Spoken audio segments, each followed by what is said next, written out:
Hi అందరికీ నమస్తే, welcome to my review channel. ఇప్పుడే సలార్ సినిమా చూసి వచ్చానండి. సినిమా గురించి చెప్పాలంటే అసలు ప్రభాస్ ని ఇంతవరకు ఏ డైరెక్టర్ ఇంతలా వాడుకోలేదేమో అనిపించింది. చాలా సంవత్సరాల తర్వాత మళ్ళీ ప్రభాస్ ని ఇంతలా వాడుకున్న డైరెక్టర్ ఎవరంటే అసలు ఒక్కటే ఒక పేరు, ప్రశాంత్ నీల్.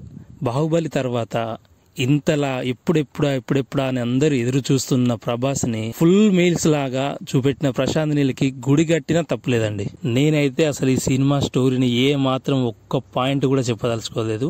సినిమా గురించి ఒక్కటే మాట చెప్పాలనుకున్నా, ప్రభాస్ అన్నకి ఇంత మంచి హిట్ రావడం ప్రతి ఒక్క ఫ్యాన్కే కాదు, తెలుగు సినిమా ఇండస్ట్రీలో చాలా మంది అభిమానులు ఉన్నారు. వేరే హీరో అభిమానులైనా ఎవరైనా కానీ కాలర్ ఎగరేసుకునే సినిమా సలార్. ఒక మాటలో ఈ సినిమా గురించి చెప్పాలంటే ఫ్యామిలీతో సరదాగా వెళ్ళి చూడాల్సిన సినిమా.